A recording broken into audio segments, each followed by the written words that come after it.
अब तक आप लोगों को पता चल ही गया होगा कि बांग्लादेश में क्या हो रहा है। काफ़ी टाइम से स्टूडेंट प्रोटेस्ट चल रहे थे, सो कॉल्ड स्टूडेंट, जैसा कि अब रियलाइज़ होता है।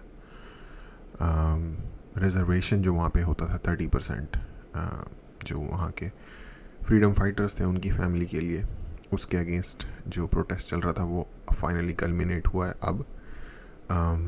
जो वहाँ की शेख हसीना प्राइम मिनिस्टर थी, उन्होंने रिज़ाइन कर दिया और इंडिया आ गई। इसमें काफ़ी सारी चीज़ें सुनने में आ रही हैं डिफरेंट लेवल पे, कि कैसे माइनॉरिटीज़ का, हिंदूज़ का वहाँ परसिक्यूशन स्टार्ट हो गया इस वजह से, क्योंकि केओस है कंट्री के अंदर। किस तरीके से इसमें यूएस का हाथ हो सकता है, या फिर वट एवर ISI वगैरह का हाथ हो सकता है। मेरा ये सारी चीज़ें तो आपको जनरल सुनने को मिल जाएंगी।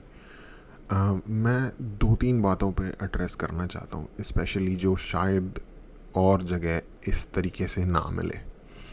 पहली चीज़ ये कि जनरल परसेप्शन पाकिस्तान का, बांग्लादेश का इंडिया में एक बहुत अच्छा नहीं होता था जब मैं बड़ा हो रहा था। एक बहुत बड़ी संख्या में जो इलीगल माइग्रेंट्स जो इंडिया में रहते हैं बांग्लादेश से, और अगेन मैं उन्हें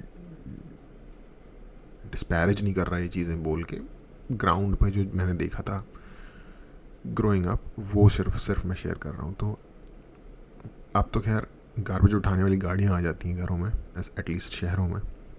पहले होते थे बहुत बड़े बड़े huge garbage collecting spots basically, जहाँ पे लोग जाके अपना कूड़ा फेंक देते थे, घर का जो गार्बेज होता है। वहाँ पे बच्चे कूड़ों में से पॉलीथिन या कुछ कुछ चीज़ें जिनको वो किसी को बेच सकें, सैल्वेज करने वाले जो लोग होते हैं, दुकानें होती हैं, कबाड़ी वाले जिन्हें कहते हैं हम लोग, उनके वहाँ जाके बिल्कुल गरीब, बहुत बुरी हालत में, कपड़े फटे हुए, ओवरऑल हालत ख़राब है, ऐसे सिचुएशन में बच्चे, ज़्यादातर बच्चे ही होते थे, मतलब 8 से लेके 14-15 साल के। और उनके बारे में जहाँ तक मैंने सुना था कि ये ज़्यादातर बांग्लादेशी माइग्रेंट्स होते हैं। तो ये यहाँ से इमेज शुरू होती है एक बांग्लादेश के व्यक्ति के प्रति, जो कि ऑफ कोर्स एक डिस्टॉर्टेड इमेज है एक एवरेज इंडियन के, या फिर एटलीस्ट शहर में रहने वाले एक एवरेज इंडियन की नज़रों में, जिससे ये लगता है कि यार बहुत ही डेस्परेटली पुअर कंट्री है और हालात वहाँ पे ठीक नहीं है बेसिकली। उसके बाद रिसेंट टाइम्स में हमने सुना कि कैसे वहाँ पे पर कैपिटा GDP, जो कि एक्चुअली इंपॉर्टेंट चीज़ होती है, वो इंडिया से आगे निकल गई डॉलर टर्म्स में। अब बहुत ही स्लाइटली आगे निकली थी, बट ये चीज़ें एक तरीके की, इनकी ग्राउंड पे इतनी वैल्यू चाहे ना हो, लेकिन इंडिकेटर्स होती हैं बेसिकली ये चीज़, और इन पे लाइक एक न्यूज़ बनती है इस तरीके की चीज़ों से। तो बेसिकली अगर आप देखो तो इस तरीके की अगर सोच है कि डेस्परेट हाल में कंट्री बहुत गरीब है, तो हम सोचेंगे शायद हमारे लिए इम्पोर्टेंट ना हो, जो कि एक्चुअली सही नहीं है। बांग्लादेश एक्चुअली इंडिया के लिए एक बहुत इंपॉर्टेंट कंट्री है। अगर आप उसकी जोग्राफिक सिचुएशन देखो, हमारा नॉर्थ ईस्ट को कनेक्ट करने के लिए बहुत, और इवन साउथ ईस्ट एशिया की तरफ कनेक्ट करने के लिए जो इंडिया का जो मेन लैंड है, काफ़ी काम की कंट्री हो सकती है, ठीक है।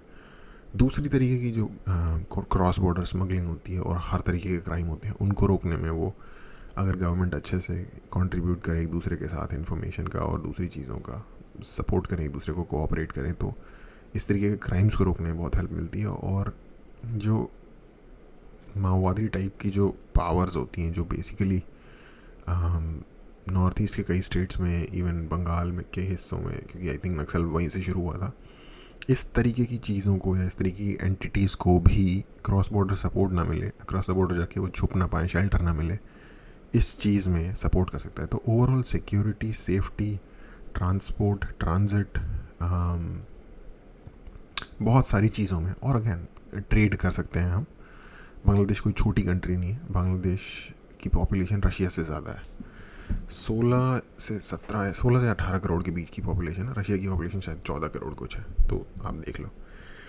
दुनिया की आई थिंक 7वें या 8वें नंबर पे पॉपुलेशन है, और एक्चुअल कंट्री की का जो साइज़ होता है ना, वो फिज़िकल देखने में हमें ग्लोब पे लगता है, लेकिन कंट्री के फिज़िकल साइज से ज़्यादा मैटर करता है उसकी पॉपुलेशन, क्योंकि बात वहाँ पे आके रुकती है। तो एनीवे, तो एक अच्छी खासी बड़ी कंट्री है, काफ़ी लेवल्स पे वो कंट्री इंडिया के लिए इम्पोर्टेंट है। ऐसा नहीं है कि वो कंट्री इम्पोर्टेंट नहीं है, तो ये मैं कॉन्टेक्स्ट दे रहा हूँ कि क्यों ये इम्पोर्टेंट है जो वहाँ पे हो रहा है हमारे लिए स्पेसिफिकली, क्योंकि 3 साइड से ऑलमोस्ट 3 साइड से बांग्लादेश जो है वो इंडिया से घिरा हुआ है, या फिर आप कह सकते हो कि बांग्लादेश का एक बहुत इमेंस बॉर्डर इंडिया से लगता है। उनके पास उतना शोर नहीं है, शोर लाइन नहीं है जितना इंडिया के साथ उनका बॉर्डर लगता है, और किसी भी और चीज़ के अलावा। तो एक चीज़ ये है। दूसरी चीज़ मैं ये बात करना चाहता था कि अब जो ये हुआ है, ये बांग्लादेश के लोगों के लिए विद ऑल ड्यू रिस्पेक्ट बहुत ही बदनसीबी वाली चीज़ हुई है। अभी तक ये लग रहा था, या शायद ये शुरू भी ऐसे ही हुआ होगा, कि कुछ कॉलेज के स्टूडेंट्स हैं या यूनिवर्सिटी स्टूडेंट्स हैं जो कि अपने कैरियर में आने वाले एक काइंड ऑफ कंस्ट्रिक्टिंग सिचुएशन के अगेंस्ट एक संघर्ष कर रहे हैं, और टोटली अंडरस्टैंडेबल है। रिजर्वेशन का जो कॉन्सेप्ट है वो जिन लोगों को नहीं मिलेगा उन्हें उसके अगेंस्ट क्यों होना चाहिए। अगेन इंडिया में रिजर्वेशन के मैं अगेंस्ट हूँ, स्पेशली आइडेंटिटी बेस्ड रिजर्वेशन के। किसी की फाइनेंशियल हालत ख़राब है, उस बेस पे रिजर्वेशन दिया जा सकता है, एक डिफरेंट टोटल टॉपिक है। तो बट अब जिस सिचुएशन में चीज़ आई है, अब लोग कह रहे हैं कि प्रोटेस्ट इतना अच्छा था, रिवॉल्यूशन आ गया बांग्लादेश में। रिवॉल्यूशन कुछ नहीं आया। हाँ, शेख हसीना जो थी थोड़ी डिस्पोटिक हो सकती हैं, बट हो सकता है कि डेमोक्रेसी को भी उस तरीके से रिस्पेक्ट ना करती हूँ जिस तरीके से लाइक वेस्ट का एक चश्मा है डेमोक्रेसी को देखने का, या लाइक एक उसकी ओरिजिनल सेंस में। तो बट इतना है कि एक लीडर था, एक केओस नहीं था, एक ऑर्डर था कंट्री के अंदर। अभी तक हुआ ये है कि बेसिकली आर्मी ने उनको बोला कि निकल लो, वरना 45 मिनट में कुछ ऐसा टाइम दिया गया था उन्हें, सुनने में आ रहा है, और उनको बोला कि निकल लो वरना दिक्कत आ जाएगी आपको। तो वो निकल ली भाई। अब पता चल गया जब जहाँ से पावर ऑपरेट हो रही है उसी चीज़ ने मना कर दिया ना। तो बेसिकली ये टेक्निकली ये एक कू हुआ है, army coup. I am sorry जो लोग बहुत खुश होंगे वहाँ के उन लोगों के लिए, लेकिन आपने बेसिकली अपने फ्यूचर को जिस तरीके से कहते हैं कत्ल कर दिया बिल्कुल। उसका रीज़न ये है क्योंकि जैसी भी लीडर थी, एक लीडर थी, कंट्री में ऑर्डर था। बांग्लादेश की रीसेंट सक्सेस का सारा रीज़न ये है कि फॉरेन इन्वेस्टमेंट बहुत ज़बरदस्त लेवल पे हो रही थी। पूरी दुनिया के जो कपड़े की जो मार्केट है, बेसिकली मैन्युफैक्चर्ड क्लोथिंग जो होती है, एक बहुत बड़े लेवल पे बांग्लादेश ने वो मार्केट कैप्चर कर ली थी। रिसेंटली वियतनाम भी उसमें घुसने लग गया था, लेकिन एक बहुत बड़े लेवल पे। और चाइना, इवन चाइना से उन्होंने मार्केट काफ़ी सारी कैप्चर की थी। और ये जो सारी फॉरेन इन्वेस्टमेंट होती है, ये बेसिकली कंट्री के स्टेबिलिटी क्लाइमेट कैसा है, कंट्री में पॉलिटिकल क्लाइमेट कैसा है उसको देखते हुए आती है। अगर स्टेबिलिटी है, ऑर्डर है, फैक्ट्री लगाएंगे तो ये कल को जला तो नहीं देंगे, आके तोड़ फोड़ तो नहीं देंगे, लेबर मिलेगी कि नहीं मिलेगी, ये सारी चीज़ों को देखते हुए इन्वेस्टमेंट करती हैं ये कंपनीज किसी भी कंट्री के अंदर। अब जो हालत है उसमें, और एक चीज़ ये देखो, एक बहुत छोटे लैंड मास वाली कंट्री जिसके ऊपर की नेचुरल डिज़ास्टर का बहुत ज़्यादा खतरा रहता है, क्योंकि काफ़ी लो लैंड है, तो बाढ़, समुद्री में से जो चक्रवात वगैरह आते हैं, साइक्लोन वगैरह आते हैं, इन चीज़ों की का रिस्क, ठीक है, बहुत छोटा लैंड मास होने की वजह और बहुत कॉन्ट्रास्टिंगली ह्यूज पॉपुलेशन रिलेटिवली होने की वजह से ग्रेन्स को उगाने में की सप्लाई दी जा सके कि पूरी पॉपुलेशन को, इसकी भी दिक्कत रहती है। इसीलिए करोड़ों बांग्लादेशी इंडिया में एज इलीगल माइग्रेंट्स रहते हैं, क्योंकि वहाँ पे ना जगह है और फूड, आई डोंट थिंक कि वो फूड सरप्लस भी है अपनी कंट्री में। सारा का सारा फूड भी उन्हें अवेलेबल है उनके लोगों को, जो वहीं उगाया जाता हो इस तरीके से। तो इस तरीके की कंट्री को मैनेज करना और उसको ग्रोथ में लेके जाना, क्योंकि basically Bangladesh per capita GDP तभी इंडिया से आगे गया ना उनका, जब वो कंटिन्यूसली ग्रो कर रहे थे। तो इस ऐसी कंट्री को इकोनॉमिक ग्रोथ में लेके जाना, वहाँ ऑर्डर मेंटेन करना, वहाँ ये सारी चीज़ें बिजनेस डेवलप करना, ओवरऑल रिलीजियस लेवल पे भी जो हम पाकिस्तान वगैरह जैसी कंट्री में देखते हैं कि जिस तरीके का कई बार रिलीजियस केओस वगैरह देखने को मिल जाता है, लोगों को लाइक पब्लिक में लिंच वगैरह कर देते हैं, रिलीजियस पॉलिटिको रिलीजियस आउटफिट्स जो हैं उन्होंने बेसिकली अंडरमाइन किया हुआ है कंट्री की जो गवर्नमेंट है उसकी अथॉरिटी को। ये चीज़ बांग्लादेश में अब तक नहीं देखने को मिल रही थी, पर अब क्या होगा कुछ नहीं पता। जो चीज़ हम पहले बात कर रहे थे कि ये स्टूडेंट का रिवॉल्यूशन है, नहीं, बेसिकली प्राइम मिनिस्टर ने स्टेप डाउन तब किया है जब आर्मी ने बोला कि भाई हम आपको सपोर्ट नहीं करेंगे, आप चले जाओ। तो बेसिकली आर्मी का कू है, जिसने आर्मी ने मौका देखा इस ह्यूज प्रोटेस्ट जो चल रहे थे इसके अंदर अपना दाव खेलने का, क्योंकि इनकी आर्मी कोई पहला कू नहीं कर रही, 70s में भी कर चुकी है, 70s और 80s में, 2008 में इन्होंने एक बार ट्राई किया था, और अब ये ताक में ही रहते हैं कि कू करने को मिल जाए जो इनकी आर्मी है। अब उसके डीप रीजंस हैं। Bangladesh actually kind of half and half या 60-40 या 45-55 के लेवल पे डिवाइड है। जो वहाँ की 45% पॉपुलेशन है, आई मीन एग्जैक्ट नंबर नहीं है जिसमें एक आपको नंबर दे रहा हूँ कि ये सिचुएशन है जनरल, वो जो है और वो आवामी लीग तो इनकी शेख हसीना की पार्टी, एक दूसरी पार्टी है BNP, बांग्लादेश नेशनल पार्टी और समथिंग, वो लोग बेसिकली थोड़ा सा रिलीजियसली डिपेंडेंट नहीं ओरिएंटेड हैं, और थोड़ा सा इंडिया को वो पसंद नहीं करती, क्योंकि उनको लगता है कि इंडिया शायद उनको अंडरमाइन कर रहा है, उनकी अथॉरिटी को, या उनको लाइक अपने हिसाब से चलने के लिए गाइड कर रहा है, और वो आर्मी के थोड़ा ज़्यादा क्लोज हैं।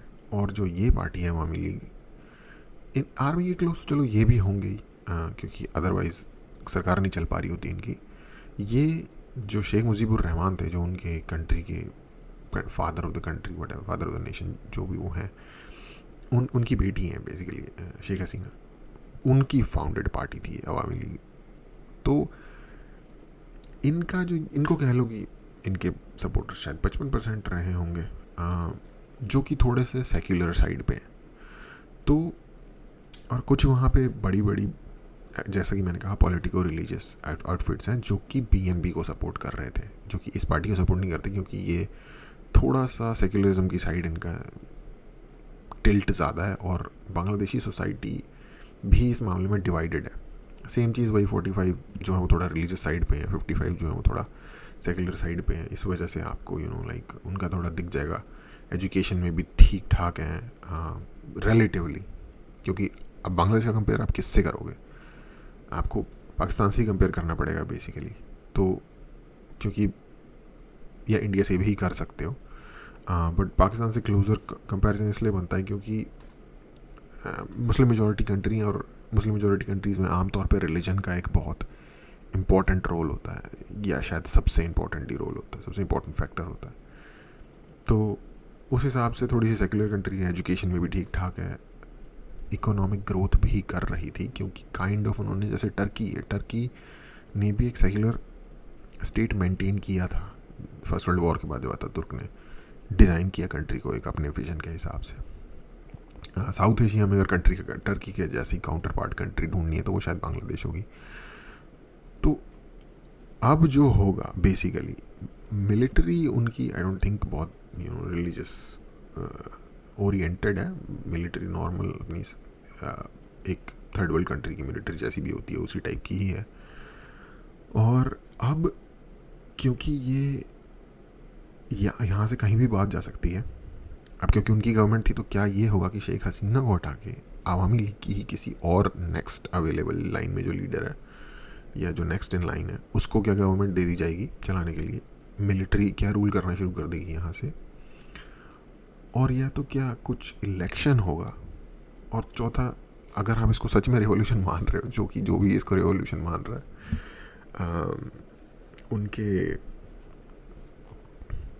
उनकी अपनी मर्जी, तो वो रेवोल्यूशन वाले कोई गवर्नमेंट बनाएंगे। आई डोंट थिंक उसका कोई तरीका है, कोई लीडर है, कोई उसका कोई सेट रूल्स नहीं है या उसका कोई सिस्टम नहीं है उस चीज़ को करने का, तो वो तो मुझे नहीं लगता हो पाएगा। मुझे डर है कि शायद आर्मी कंटिन्यू ही ना कर ले इस तरीके, क्योंकि इस नाम पे कि अरे हम तो ऑर्डर मेंटेन कर रहे हैं बेसिकली कंट्री में, जो कि ऑर्डर वगैरह वो कुछ खास मेंटेन कर नहीं रहे, फुल लूट मची हुई है आज के टाइम पे। और इनफैक्ट हिंदू माइनॉरिटीज़ हैं, उनके लिए सिचुएशन काफ़ी टफ है वहाँ पे। हर तरीके की चीज़ें देखने को मिल रही हैं। अगर आप ट्विटर पे जाओगे आपको अब उसमें से कितना सच होता है, कौन सी पोस्ट कितनी सच है, इस पर आप सीधा आपको भरोसा नहीं भी करना चाहिए। 3-4 जगह से जब चीज़ें वेरीफाई हो तब किसी चीज़ पे मानना चाहिए, क्योंकि आज के टाइम पे लाइक हर तरीके के लोग और ग्रुप्स अपनी अपनी बातें पेडल कर रहे होते हैं। तो मेन बात कंक्लूजन पे आते हैं कि बेसिकली जो ये हुआ है ये क्या बांग्लादेश के लिए अच्छी चीज़ हुई है। पहली बात तो रिवॉल्यूशन ही फेक है जिसको लग रहा है। आर्मी ने स्टेप डाउन कर दिया बेसिकली प्राइम मिनिस्टर को, सिंपली ये हुआ है। वरना ये जो प्रोटेस्ट चल रहे थे ये कमोबेश इस साल की स्टार्टिंग से ही चल रहे हैं। इसमें एक पाकिस्तान के शायद पूरे पाकिस्तान में सबसे इंटेलिजेंट इंसान मैं उसको मानता हूँ, सैयद मुजम्मिल नाम के एक यूट्यूबर है, जर्नलिस्ट। उस बंदे से मैं आज तक किसी बात पर डिसएग्री नहीं हुआ, और मुझे इस बात से थोड़ी दिक्कत भी होती थी कि यार इस बंदे के साथ मैं 100% कैसे एग्री कर रहा हूँ हर चीज़ पे, क्योंकि ऐसा अभी तक कोई व्यक्ति नहीं है जिससे मैं एटलीस्ट एक चीज़ पे डिसएग्री नहीं करता। और इस बार पहली बार ये हुआ है कि अच्छा हुआ कि उनकी मैंने वीडियो देखी इस टॉपिक पे उन्होंने बनाई, और उनसे मैं डिसएग्री करता हूँ क्योंकि वो इसको देख के एंथुजियास्टिक फील कर रहे हैं। उनको लग रहा है कि ये एक अच्छी चीज़ है, उनका ओपिनियन है बेसिकली कि एक अच्छी चीज़ है, ये जनता की लाइक पावर शो की उन्होंने, और एक ये रेवोल्यूशन है और ये सक्सेसफुल रेवोल्यूशन है। मेरे हिसाब से मैं हमेशा बोलता हूँ रिवोल्यूशन से बड़ा स्कैम नहीं पैदा हुआ ह्यूमन हिस्ट्री में। रिवोल्यूशन आज तक एक रिवोल्यूशन नहीं है ह्यूमन हिस्ट्री में जिसकी वजह से कुछ अच्छा हुआ हो। रिवोल्यूशन के बाद केओस आता है, केओस के बाद भुखमरी वैसे हालात हो जाते हैं, और उस भुखमरी बदतर हालात के बाद, उस पेन से गुजरने के बाद तब हालात सुधरने शुरू होते हैं, वो भी धीरे धीरे। मुझे एक कोई बता दो कमेंट में आके जिस रिवॉल्यूशन से डायरेक्टली हनी एंड रोजेस और व्हाटएवर मिल्क वो बहने शुरू हो गए कंट्री के अंदर। ऐसा कोई एग्जांपल नहीं है हिस्ट्री में। और इनफैक्ट ज़्यादातर रिवॉल्यूशन का एंड जो होता है वो उस कंट्री की बर्बादी में होता है, और बांग्लादेश ने बेसिकली अपनी बर्बादी का जो कॉन्ट्रैक्ट है वो साइन किया है इसके बाद, अनलेस कोई मिरेकल हो जाए और कोई वो चुन ले नया नेता जो कि मतलब डेंग झाओपिंग टाइप का कोई, जैसे चाइना में डेंग झाओपिंग आ गया था उस टाइप का कोई बंदा हो और वो कंट्री को ले जाने के तरफ काम करे। इसके अलावा इंडिया के लिए भी ये बहुत ही आई डोंट नो, इम्पोर्टेंस शायद सही वर्ड नहीं है, कंसर्निंग कवर नहीं करता ये कितना डेंजरस हो सकता है, क्योंकि 17-18 करोड़ लोग एक छोटे से लैंड मास के अंदर वहाँ पे बंधे हुए हैं। अगर वहाँ भुखमरी आ गई, वहाँ केओस हो गया जैसा बर्मा में चल रहा था अभी पिछले, जब से उनकी मिलिट्री हुंटा ने वहाँ पे कांड किए हैं, तो इंडिया के ऊपर जो रेफ्यूजीज आने शुरू होंगे वो एक बहुत बड़ी दिक्कत हो सकती है। जो हमारे उनके साथ बिजनेस कॉन्ट्रैक्ट टाइज वगैरह हैं वो एक अलग चीज़ है, वहाँ पे जो हिंदू कम्युनिटी है उसकी सेफ्टी एक अलग है। ये सारी चीज़ें, और अगेन जो नई गवर्नमेंट या जो भी नई एंटिटी रूल करेगी बांग्लादेश को, वो इंडिया के प्रति फिर कैसा बिहेव करती है, ये मतलब एंडलेस पॉसिबल प्रॉब्लम्स क्रिएट हो सकती हैं, मतलब एज ए कंट्री इंडिया के लिए, इंडिया की गवर्नमेंट के लिए। तो बहुत ही देखने वाली बात है ये। और मेरे हिसाब से तो इसका एंड, मुझे ये चीज़ बहुत ज़्यादा डेंजरस लग रही है। और अब थोड़ा दुख हो रहा है बांग्लादेश के लोगों के लिए, बांग्लादेश क्योंकि 47 में जब हिंदुस्तान आज़ाद हुआ अंग्रेज़ों से, तो बांग्लादेश के जो लोग हैं वो कंटिन्यूसली पिटते ही जा रहे हैं हालातों से यार। पहले उन अंग्रेज़ों से पिटे, हम सब पिटे, ठीक है जी, फिर हम आज़ाद हो गए, फिर वो पाकिस्तानियों से पिटे। उसके बाद पाकिस्तानियों से जैसे जैसे उन्होंने आज़ादी ली, कभी मिलिट्री कू हो रहा था, कभी कुछ हो रहा था, बुरी हालत है। जैसा कि मैंने बताया, कूड़े में से थैलियाँ बीन रहे हैं बच्चे यार। और अब जब उनकी कंट्री पिछले 15-20 साल में, शेख हसीना मेरे हिसाब से ट्रिमेंडस लीडर है। उन्होंने किए होंगे बहुत सारे अपनी कंट्री के लोगों के ऊपर लाइक जुर्म या जुल्म या जो भी वर्ड है। लेकिन यार उस लेडी ने, क्योंकि देखो परफेक्ट तो कोई लीडर नहीं है, एक आपको अगर ऐसा बंदा मिल जाए ना जो कंट्री को धीरे धीरे आगे ले जा रहा है, कोई कैरिज्मेटिक नहीं है, कोई कुछ नहीं है, बोरिंग बंदा है, देखने में भी झंडू लगता है, कंट्री को भी धीरे धीरे तरक्की करवा रहा है, आपको शुक्र मानना चाहिए। क्योंकि ज़्यादातर leader they take their country down to the ground, they drive their country down to the ground. Deng Xiaoping या चार्ल्स डिगॉल या लाइक इस टाइप के लीडर बहुत रेयरली आते हैं। और कई लोग कहते हैं कि मैं मोदी को इतना पसंद नहीं करता। भाई मोदी बहुत स्टेबल रख रहा है कंट्री को, इसलिए। और इंडिया में एटलीस्ट ये है कि चलो हमारे इंस्टीट्यूशंस जो स्टेबल हैं, अब एक बन गया है सिस्टम।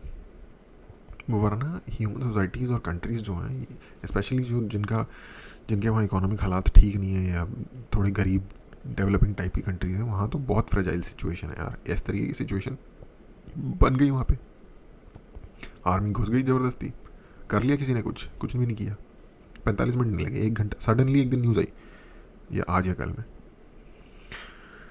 तो एनीवे बांग्लादेश के लोगों के लिए अफसोस हो रहा है कि फाइनली जाके एक लीडर जो थी, जो एटलीस्ट उनकी कंट्री को स्टेबिलिटी दे रही थी, इकोनॉमिक ग्रोथ दे रही थी, हो गया होगा यार 10-20 लाख लोगों के साथ गलत, 1 करोड़ लोगों के साथ गलत हो गया होगा, मान लिया। पर बाकी के 17-16 करोड़ लोग थोड़ी थोड़ी प्रोस्पेरिटी तो पा रहे थे ना। ये बहुत अच्छी डील होती है ह्यूमन हिस्ट्री में, अगर आपको ये नहीं लगता तो। एनीवे, होपफुली वहाँ पर चीज़ें बेटर हों, बहुत बड़ी संख्या में लोग हैं और हमारे पड़ोसी भी हैं, तो उनकी बेटरमेंट के लिए होप कर सकते हैं।